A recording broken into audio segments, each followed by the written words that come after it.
Mpenzi mtazamaji, karibu sana. Ni siku nyingine tena ambayo Mungu mwenyewe ametupa fursa ya kukutana hapa kwa mara nyingine tena. Jumapili nzuri na ya baraka sana. Nikuulize tu swali, umeenda kanisani? Na kama hujaenda, kwa nini? Usinijibu, usichoka kuazika, usizime TV yako, kwa sababu na ibada hii ya worship in spirit nayo imeandaliwa kwa ajili yako. Tuko na watumishi wa Mungu hapa watatuongoza kwenye sifa na ibada, lakini pia tuko na watu wa Mungu ambao watashare maneno ya Mungu mazuri sana kwa ajili yako, ambao watakuvusha hatua moja kwenda hatua nyingine. Siku ya baraka sana ambao leo tuko na mtumishi wa Mungu. Karibu sana. Naomba anaposogea hapa mbele weka makofi kwa ajili yake. Mwanadada, mtu wa Mungu.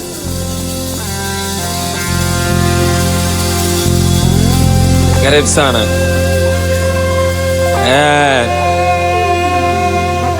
Na sisi ukoo wa kina Mshana tuko sawa, tuko vizuri, tuko vere. Bwana Yesu asifiwe, mtumishi wa Mungu. Amina. Bwana Yesu asifiwe. Amina, amina. Tumefurahi sana kuwa pamoja na wewe kwenye worship in spirit siku ya leo. Nimefurahi pia. Mara yangu ya kwanza ninakuona ilikuwa ni kwenye, kwanza ulikuwa una filimbi. Yani nilihisi tu. Ulikuwa una filimbi na bado ulikuwa unatumika kwenye huduma ya uimbaji. Yeah. Ulikuwa na watu wa Mungu, Essence of Worship. Ni kweli. Mimi ndio ilikuwa mara yangu ya kwanza kukuona pale. Yeah. Na ukweli nilikuwa sijawahi kujua, kwa sababu nilikuwa sijawahi kukuona kwenye Essence ukiwa unaimbisha. Kwa unajua, yeah, kuna ile namna tukiwa tunaangalia, yani unajua kuna namna tunakadiria. Kama hapa kwa mfano hapa tuko na big ndugu yangu pale, Roni. Yeah. Kwa sababu anaimbisha nyimbo sana Neema Gospel. Nasema siku moja katika waimbaji binafsi kutoka Neema Gospel atakuwa Roni. Lakini ghafla unamwona Tuzo anaimba. Umeona? Anatoa albamu yake na vitu kama hivyo.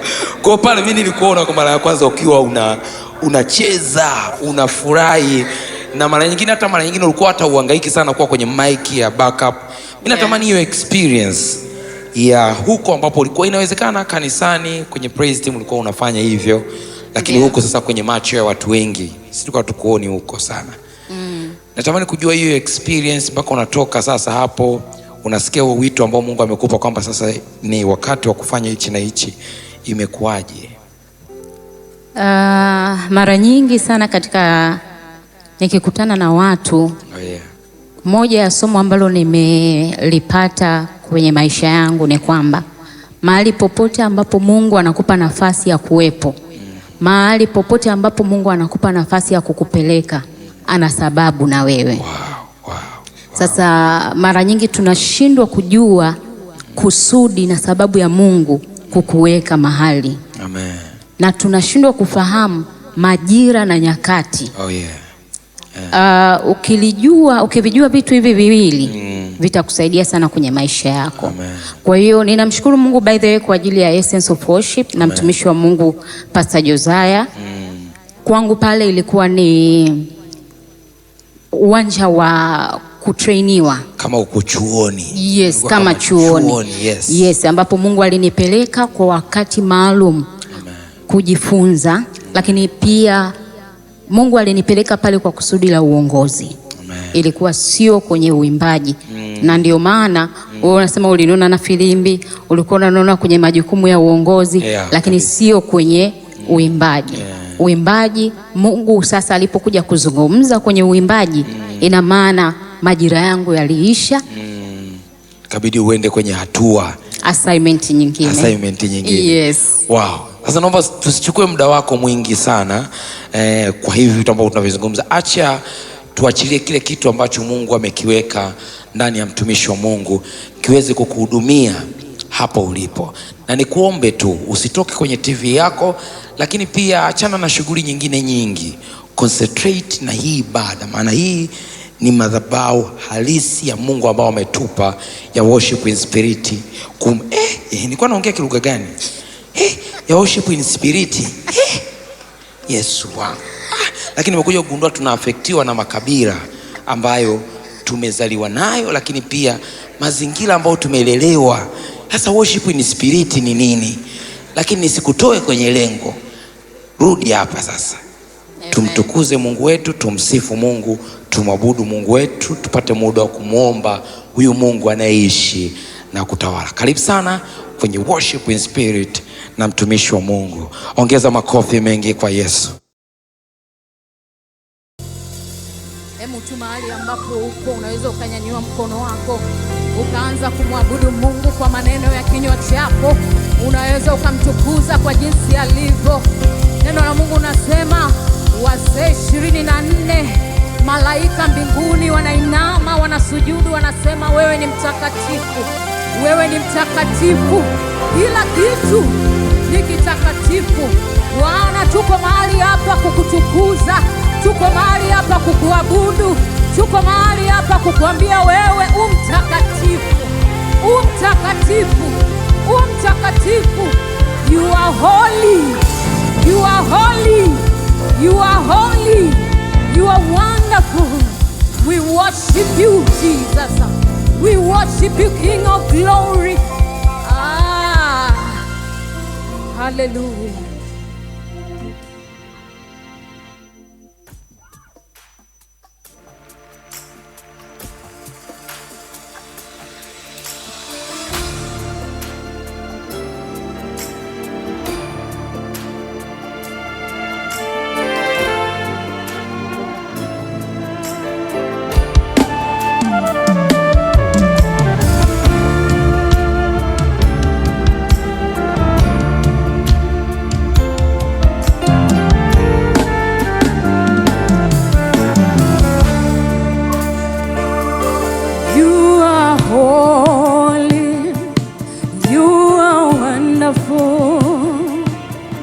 You are kind and marvelous, oh God.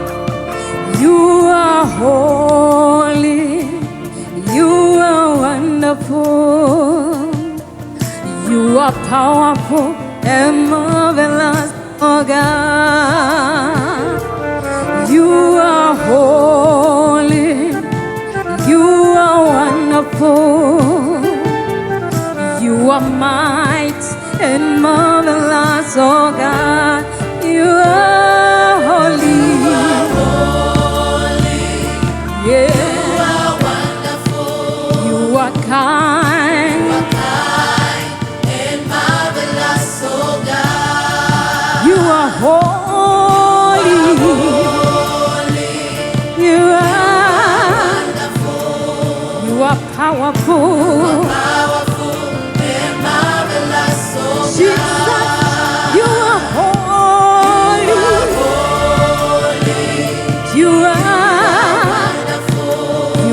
Might, yeah, marvelous. Jesus, you are holy. You are wonderful. You are kind and marvelous. Oh, you are holy. You are wonderful. Yeah.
worship you, King of Kings. We worship you, Lord of Lords. No one like you. No one like you. No one like you. No one like you. No one like you.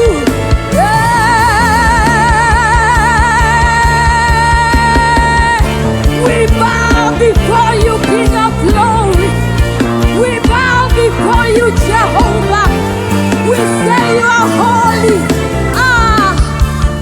Jehovah.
Hakuna anaweza kulingana na wewe, hakuna anaweza kufanana na wewe. No one compares to you. We humble ourselves to you, Lord. We humble ourselves to you. We worship you, King of Glory, Alpha and Omega, the beginning and the end, the Holy One. Oh, Riamalala Kosia Kataya Barakose Ketaya.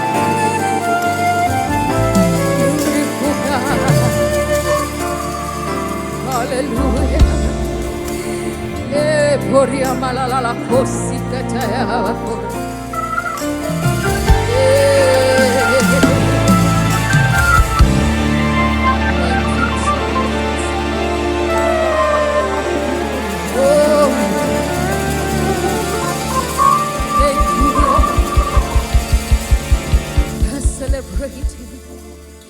He's the Holy One.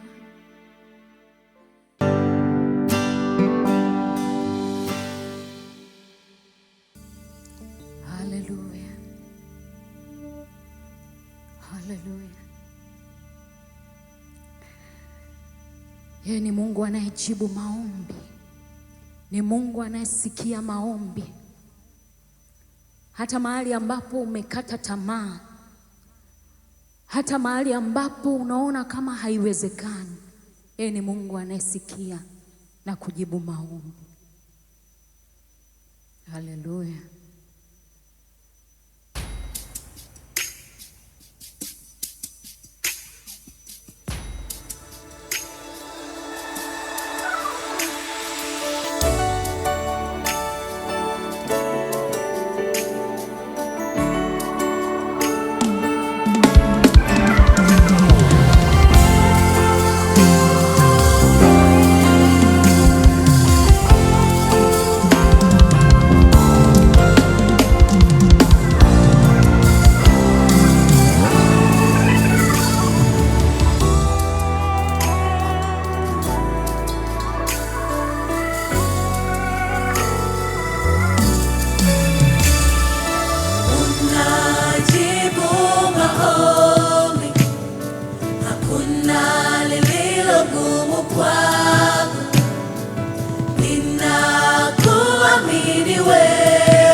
Mungu anajibu maombi. Kwa yale unaomwamini. Mwambie Mungu, ninakuamini. Ninakuamini wewe. Yes. Mwenye nguvu na uwezo wote. Unajibu maombi. Unajibu maombi. Hakuna lililo gumu kwako. Ninakuamini. Ninakuamini wewe. Mwenye nguvu na uwezo wote. Kwa ujasiri unaweza ukasema unajibu maombi. Unajibu maombi. Hakuna lililo gumu kwako. Ninakuamini. Ninakuamini wewe. Mwenye nguvu na sema tena. Unajibu maombi. unajibu Nimekuthibitisha lililo gumu kwako. Ninakuamini wewe. Ninakuamini wewe. Mwenye nguvu na uwezo wote. Unajibu maombi. Unajibu Nimekuona ukijibu lililo gumu kwako. Yesu Ninakuamini wewe. Mwenye nguvu na uwezo wote. Ikiwa yuko mwanadamu wa kuomba, uko Mungu unayejibu. Ikiwa yuko mwanadamu wa kuomba, uko Mungu unayejibu. Sikio lako wala si zito, lisisikie maombi yangu. Sikio lako wala si zito, lisisikie maombi yangu. Sikio lako wala si zito, lisisikie maombi yangu. Yesu, sikio lako wala si zito, lisisikie maombi. Unajibu maombi. Unajibu maombi. Hakuna lililo gumu kwako. Ninakuamini wewe. Ninakuamini wewe.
tumaini langu, tegemeo langu lipo kwa Bwana.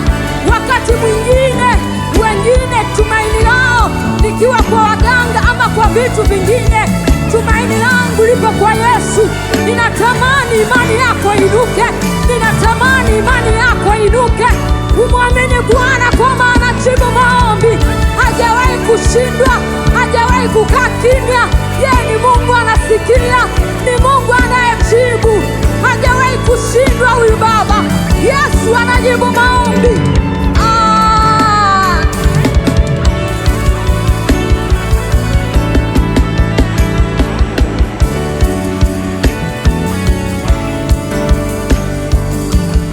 Yesu, ninakutukuza Yesu.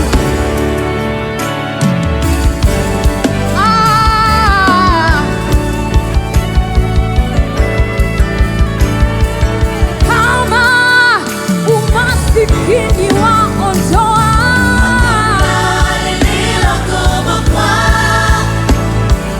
kama historia wabadilisha, Yesu, kama hatima za watu wabadilisha, tena kama ulimtoa mwanao afe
wako, ninakuamini wewe mwenye nguvu na uwezo, unajibu maombi,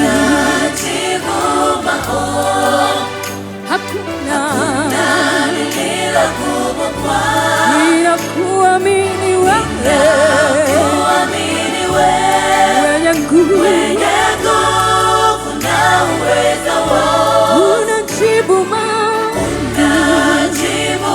Nimekuona Mungu ukijibu, tena nimekuthibitisha Bwana mwenye nguvu na uwezo, unajibu maombi, hakuna lililo gumu kwako. ninakuamini wewe Kuamini wewe mwenye nguvu na uwezo. Anza kumshangilia Mungu, mwambie Mungu asante kwa kujibu maombi. Mwambie Yesu asante kwa kujibu maombi. Yesu, ninakushukuru kwa kujibu maombi. Haleluya.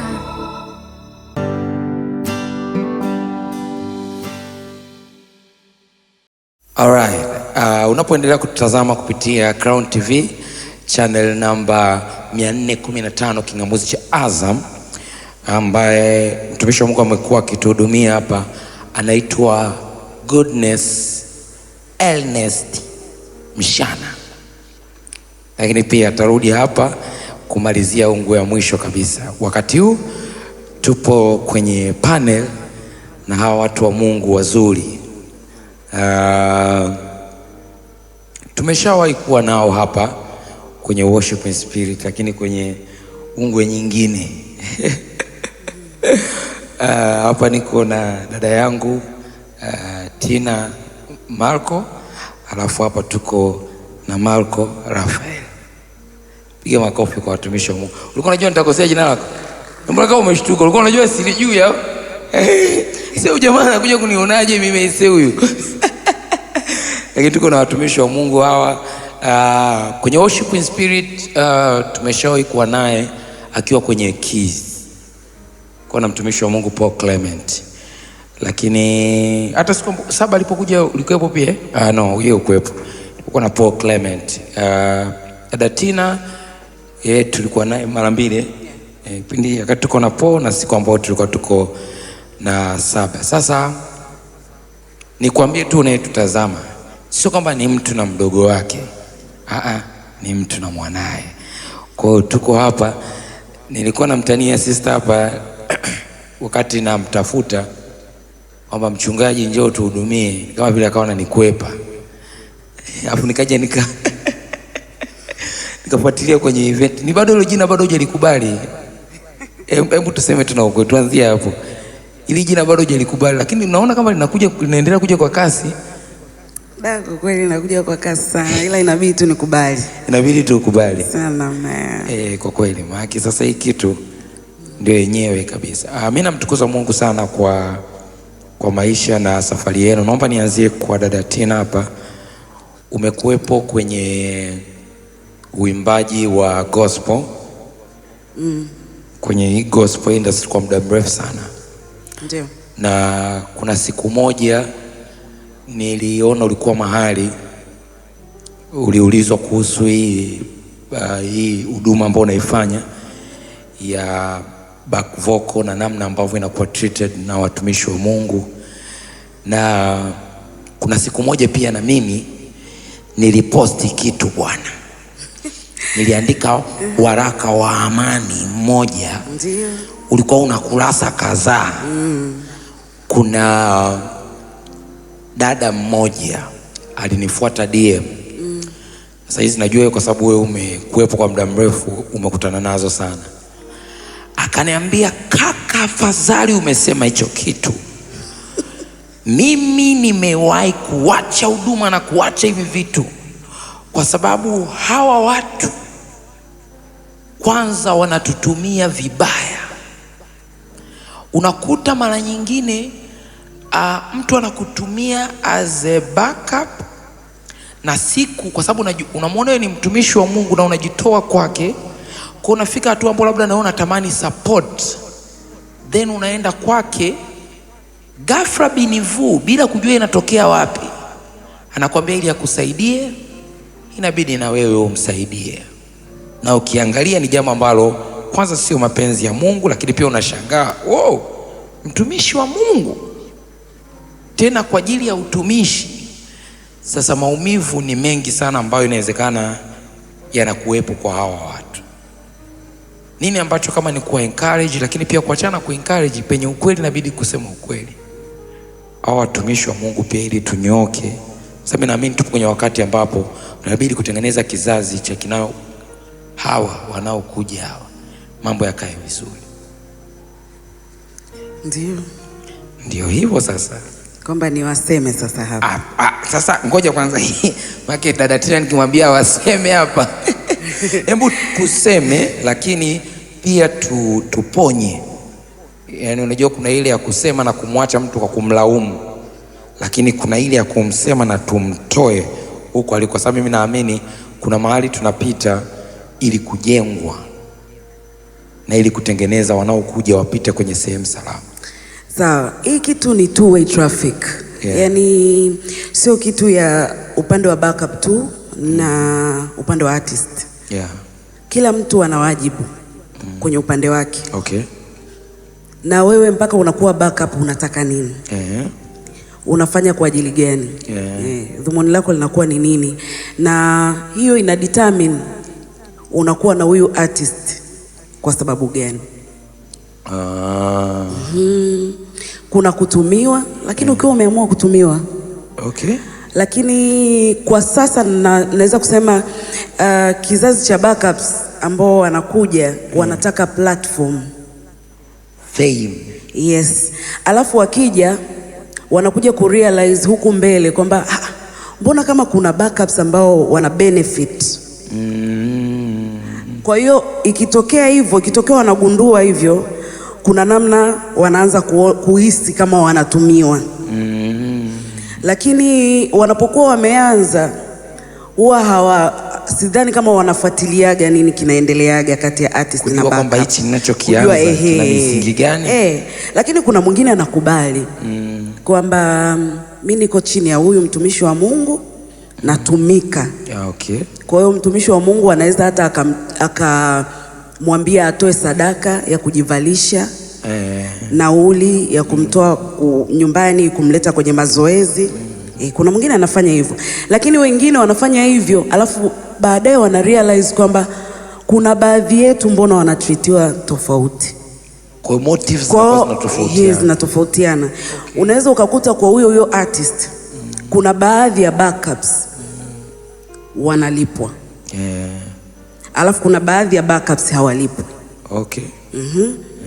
Na kuna wengine artist wengine wanakuwa honest kwamba kwa sababu ni hawa sasa inabidi tuwajazilizie ili kwa sababu nyinyi hamna uzoefu sawa, acha uendelee kupata sasa tuongeze hawa ili wawape uzoefu. Umeona? Lakini kuna wengine ambao hawako honest, kwa hiyo hao backups wanajikuta kwamba mbona sisi kama wenzetu mbona kama ni tofauti. Kwa hiyo kuna namna inaleta mgogoro. Kwa hiyo hapa ninachoweza kusema kuhusu artist wanatakiwa wa kweli. Ukweli, yani vitu vinyoke. Yani wao wa kweli kusema kwamba sina uwezo kwa sasa. Unajua tamtolea mtumishi wa Mungu Paul Clement mfano. Nakumbuka kwenye group moja hivi pia kuna mtu alimtolea mfano ambaye anatoka Next Chapter. Tumekuwa na Paul kwa muda mrefu, kwa miaka sasa mingi. Lakini inakuwa ni rahisi sana kufanya naye kazi hata akiwa anaenda kufanya huduma.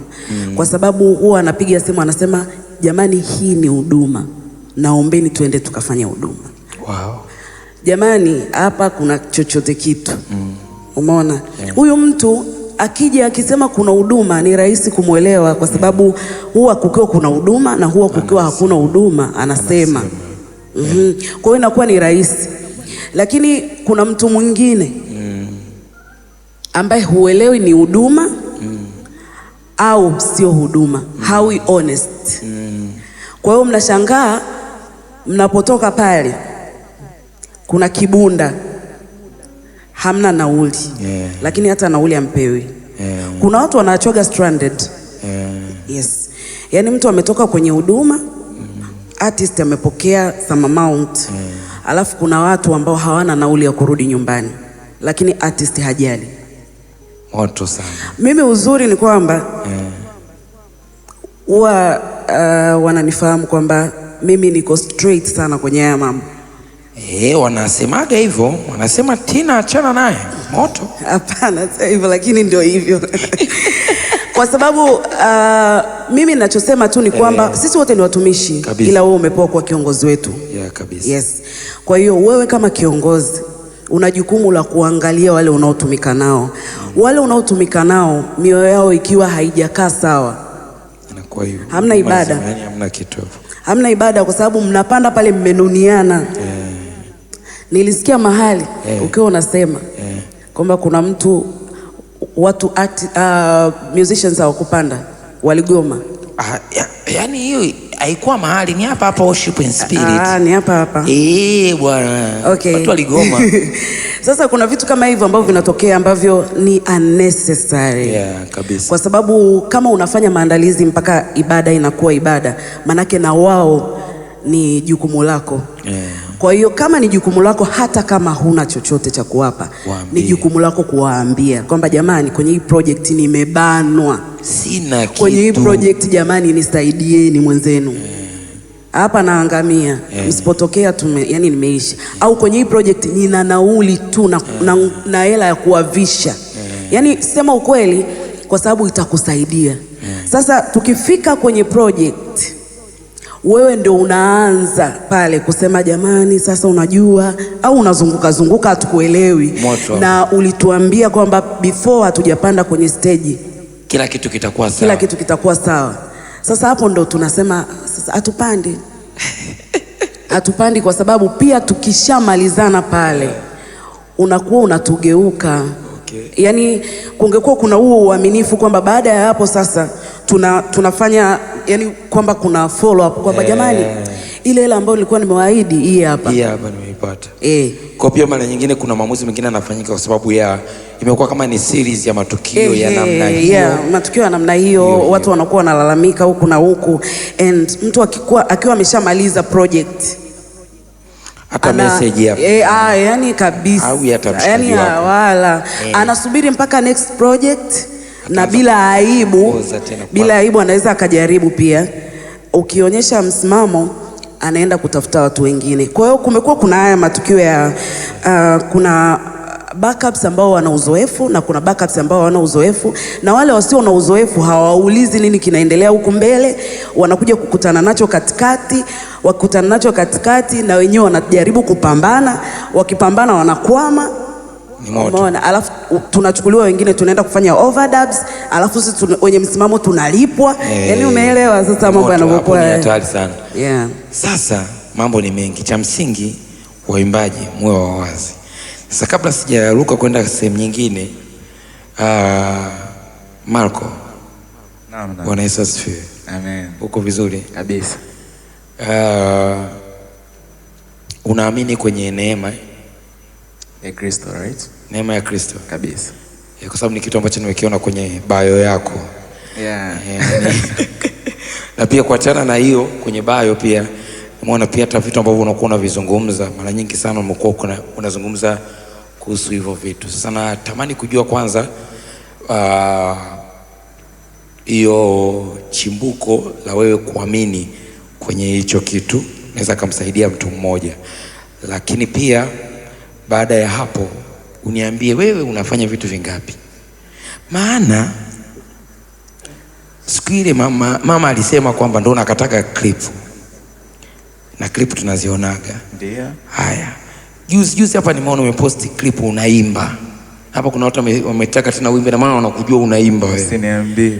Nakwambia sasa. Haya, mimi nimekuwa surprise. Najua juzi kwenye Let's Talk ndo nimemwona anapiga drum. Mimi nilikuwa sijui. anapiga drum na sio kwamba anajaribu, yani ile ina kitu, yani ile inaita tone, yani inalia fresh yani. Haya, kinanda hicho unapiga, unafanya vitu vingapi? Kwanza tuanzie kwenye swala la grace kwanza, maana ndo jambo la msingi. Sawa. Nikizungumzia grace, mimi mwenyewe ni definition ya grace. Okay. Yani mimi mwenyewe ni neema tosha yani. Kwa sababu neema ni kustahilishwa mahali ambapo ulikuwa ustahili. Kwa hiyo ukiniangalia mimi, I don't deserve being here. Asistahili, yani hamna kinachonifanya mimi kuwepo hapa mahali hapa. Kwa hiyo ni neema. Yani ukiona ninavyozungumza na watu wananielewa na umri wangu, ukiniangalia mimi yani kuna namna nimekaa kutokueleweka. Sana mwangalia mama nimekaa kutokueleweka. Au mama ndo anakuambia kwamba wewe ueleweke, afu kwa nini hao watu wanakuelewa mimi? Wewe kuna namna nimeangalia kwa mama Betty. Kuna namna wako unamwambia wewe umekaa kutokueleweka. Hapana. Amna, lakini hivyo that's the meaning of grace. Kwa hiyo napenda sana kutumia neno grace kwa sababu yani nikiangalia maisha yangu mimi kama mimi ni neema tosha. Kwa hiyo hivyo bro. Kabisa. Unastahilishwa usipostahili. Kabisa. Hivyo, okay, sawa. Kwenye hiyo sasa swala la huduma na vitu vingapi ambavyo unajua kabisa kuna vile vitu ambavyo tunajua ndio Mungu anayekuwezesha. Ni sawa. Unapiga drum. Ndio. Si ndio? Unapiga kinanda. Unaimba. Mbona kama vile unakataa hiyo kuimba uitikii kwenye ndio? Hiyo kuimba ni moto. Kuimba naimba, lakini siimbi. Bado niko kwenye, lakini ngoja nikwambie kitu. Unajua hizi zote ni grace pia. Tunarudi mule ni grace. Kwa hiyo naimba, nafanya ngoma kwa sababu nimekuwa church.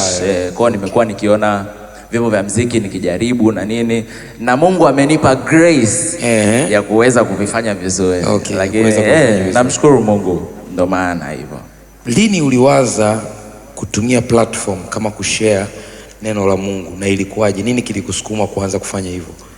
Kilichonisukuma, alafu kuna kitu kingine waga unacho siku hizi nakionaga sana, ukiwa unaanza clip zako, kuna watu wamenieleza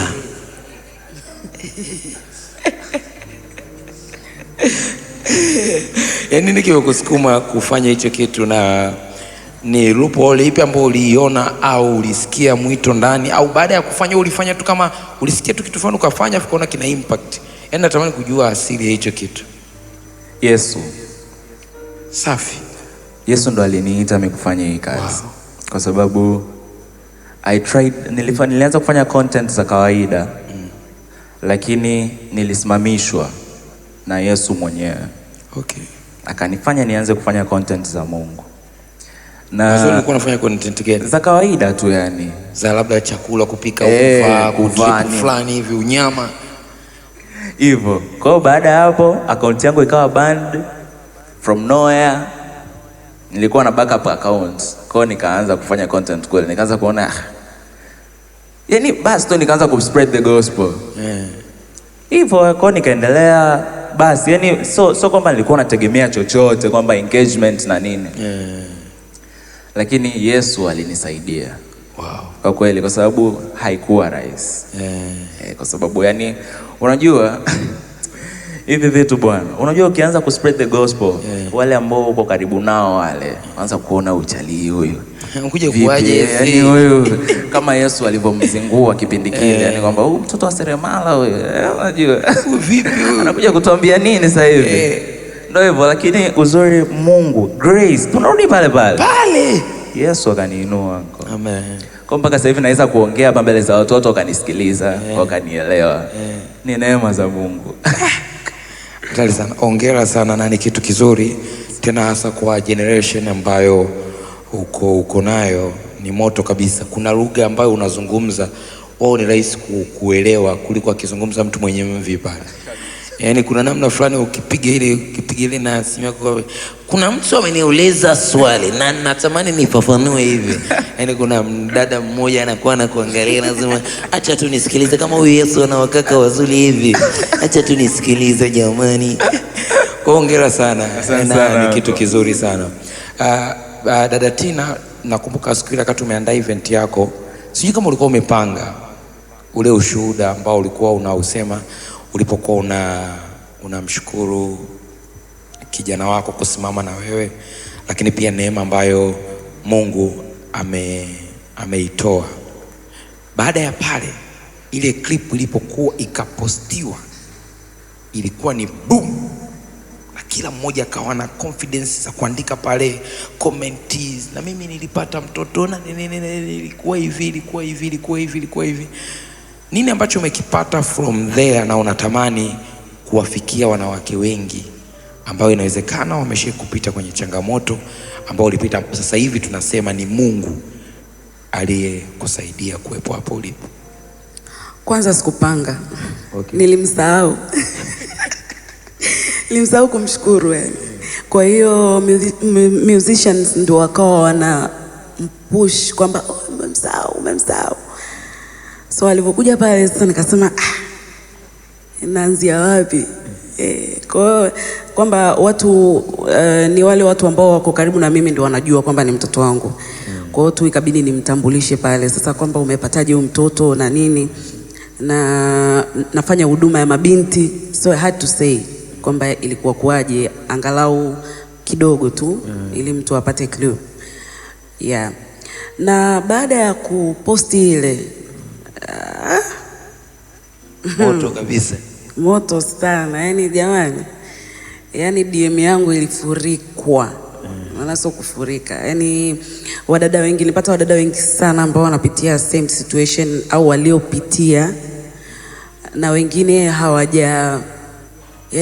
yani wengine hawana hata makazi. Yani mtu mwingine anasema mimi naishi chini ya, tunasema culvert. Unajua maculvert yale kama kwenye daraja kwa chini. Ana mtoto anaishi hapo.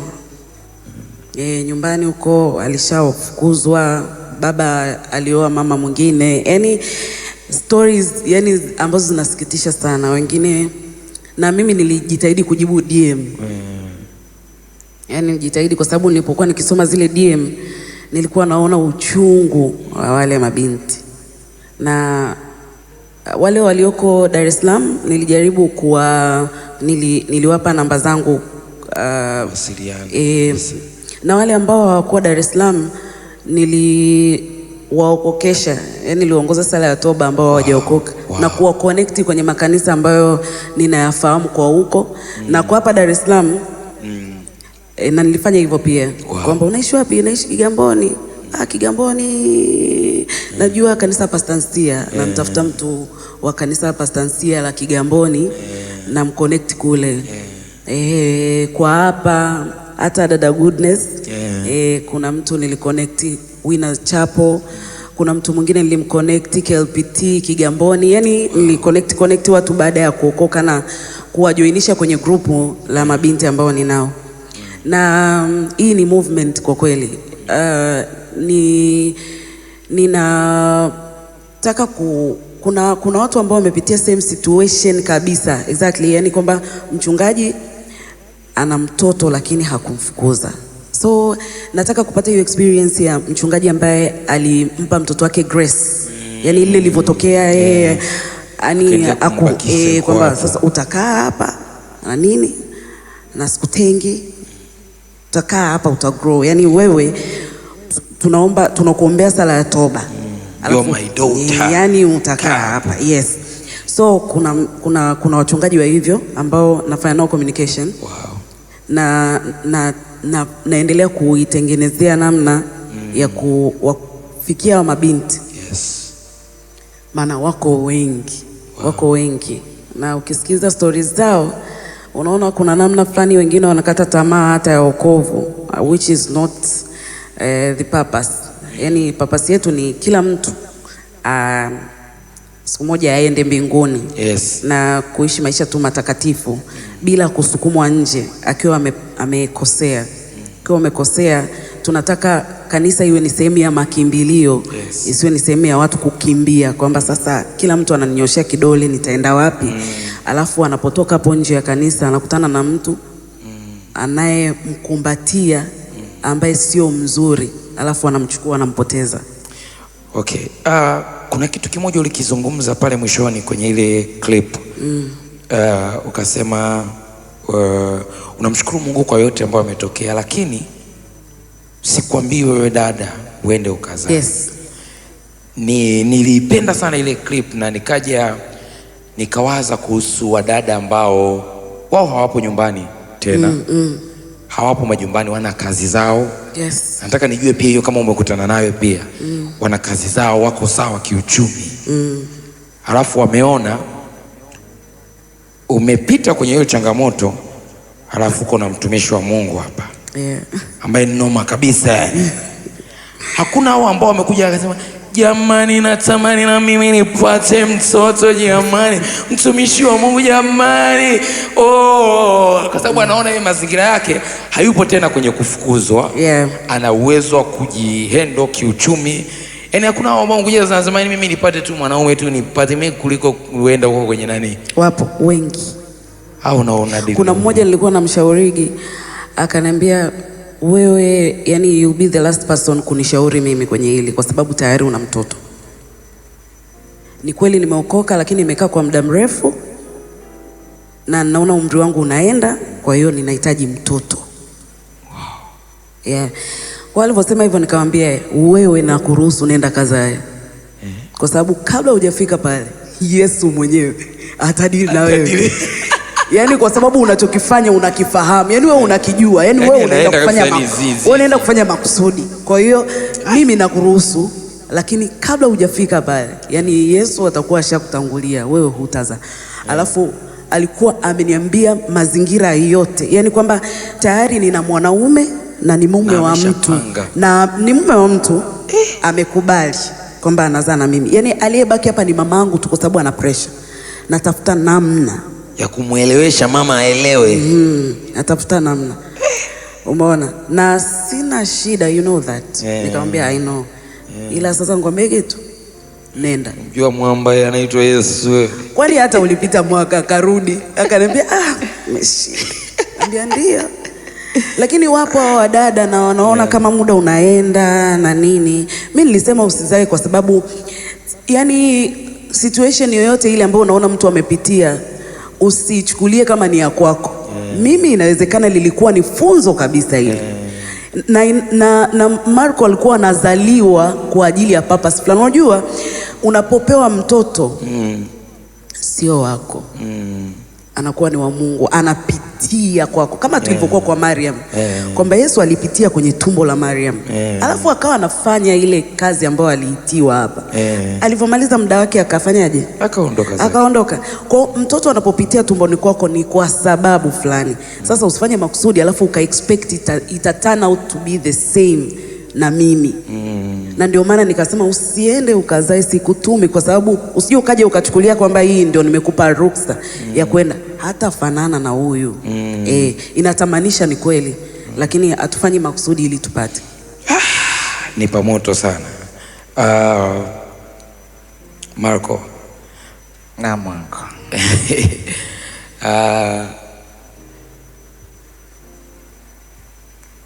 Mwaka mmoja, miaka miwili hapo mbele. Maana hichi ni kitu ambacho ninaamini ni madhabahu ambayo tayari Mungu ameshakupa na amekuamini. Kuna vijana wengi wanajifunza kupitia wewe. Wengine inawezekana upo kwenye mazingira yako, wengine na uzuri wa mitandao siku hizi ni inakimbia kuliko sisi tunavyoenda. Yaani kuna mahali watu wanakufahamu ambapo hujawahi hata kufika. Yaani kuna mahali watu wanakuongelea ambapo hujawahi hata kukanyaga. Cha kwanza unaona nini kwa kizazi tulichonacho cha Gen Z? Maana kuna wakati sisi tunawaongelea nyie, ila nyie mnajiongeleaje? Unaona nini kwenye kizazi hiki? Mimi maono yangu kuna uamsho wa namna ya ajabu sana. unakuja kwenye kizazi hichi. Yeah, kabisa. It's true. Unajua tukiangalia kwa macho ya nje hatuwezi kuona. Tunaweza tukaona ni kama hichi ni kizazi ambacho kimeharibika, ni kizazi ambacho kielewi. Lakini Mungu anaenda kubadilisha. Kuna hichi kizazi kinaenda kuwa noma kwenye upande wa kabisa.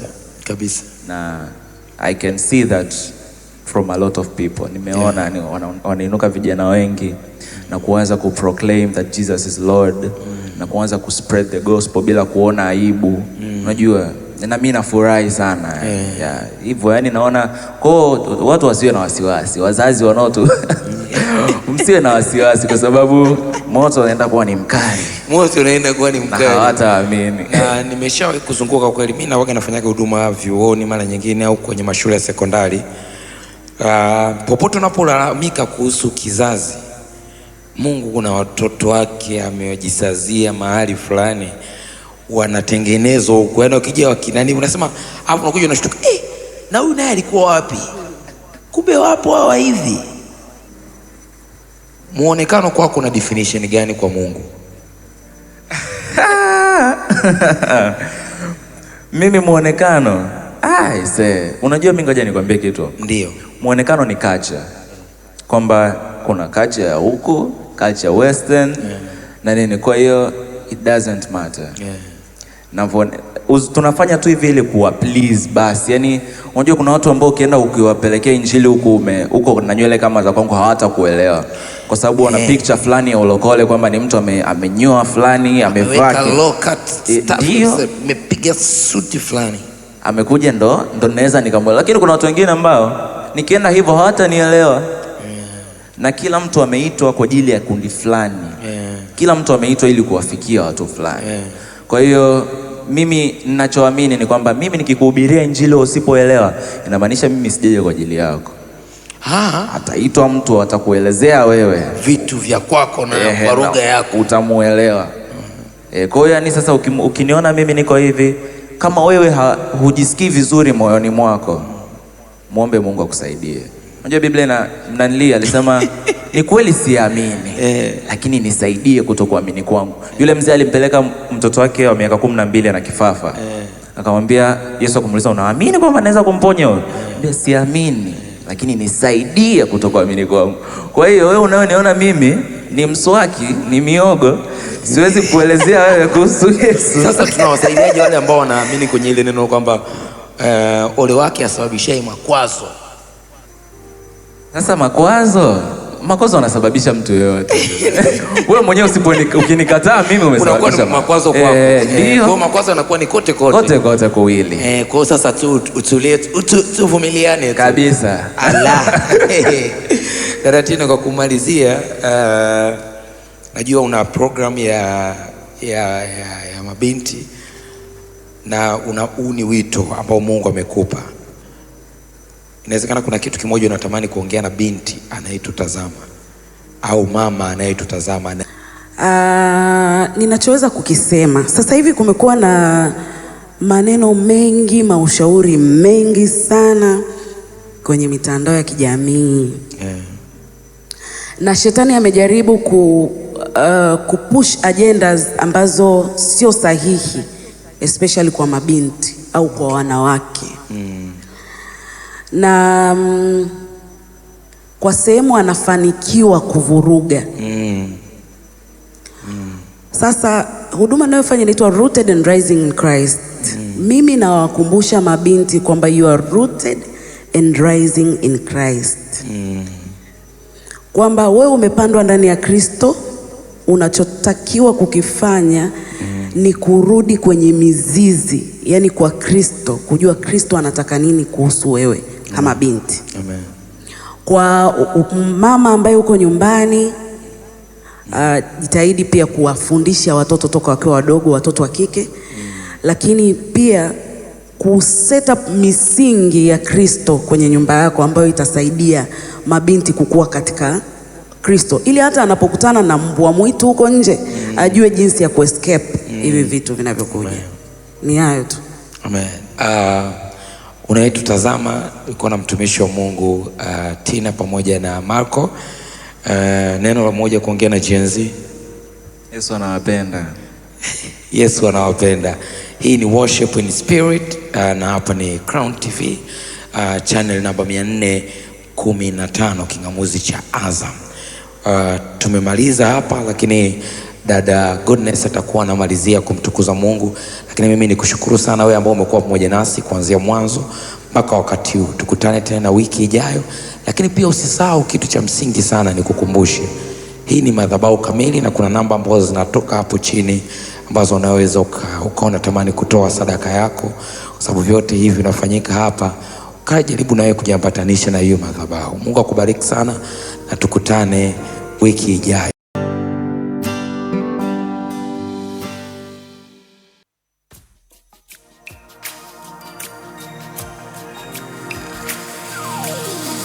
Yesu ametupa ushindi. Ninatamani uanze kukiri kwamba Mungu amenipa ushindi. Yeye amenipa ushindi, jemedari wa vita.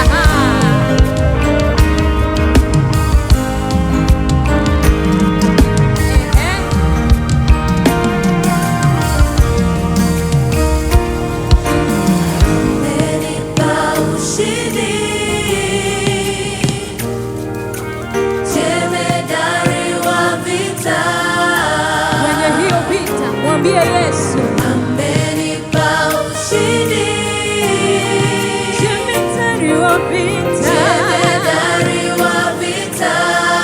Huyu Yesu kanipa ushindi, amenipa ushindi, jemedari wa vita, jemedari wa vita.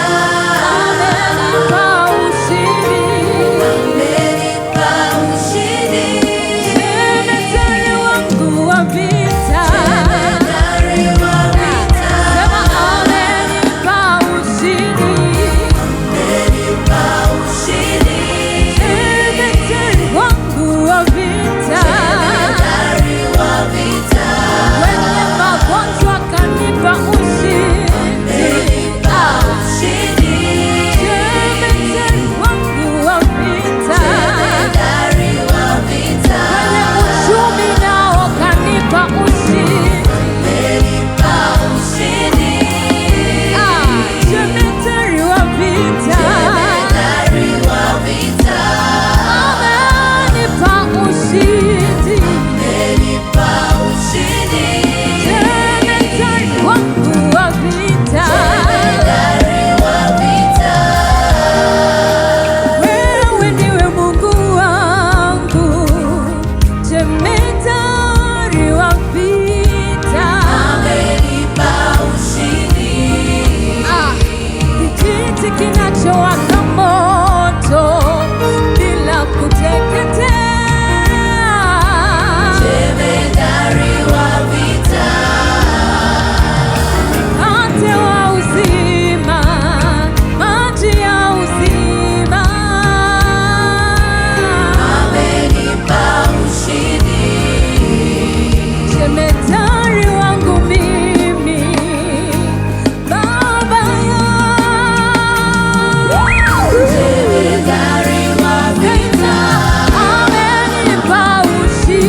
amekupa ushindi, jemedari wa vita.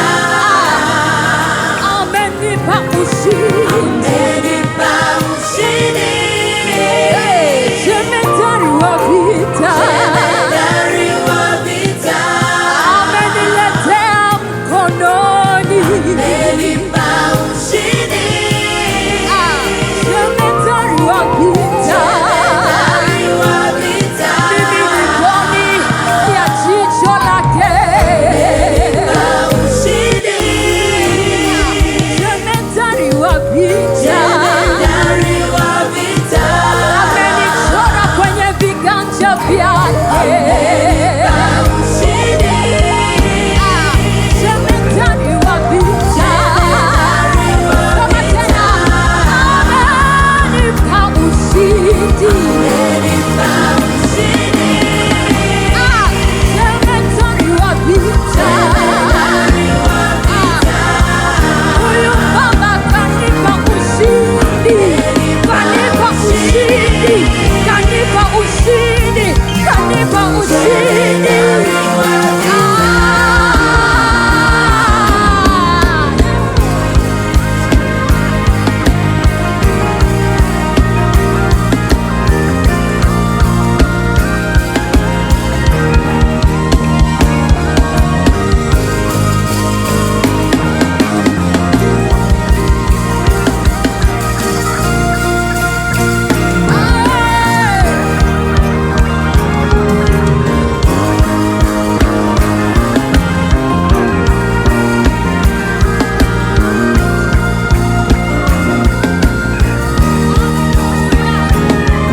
Yesu ametupa ushindi, Yesu ametupa ushindi, Yesu ametupa ushindi.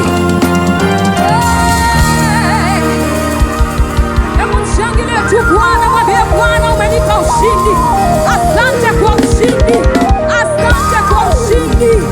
Yesu, asante kwa ushindi kwenye taifa la Tanzania. Asante kwa ushindi kwenye familia. Asante kwa ushindi kwenye maisha. Asante kwa ushindi kwenye biashara. Asante kwa ushindi Bwana kwenye maisha yangu. Asante kwa ushindi. Shangilia tu Yesu, shangilia tu Bwana. Yesu, asante kwa ushindi, asante kwa ushindi.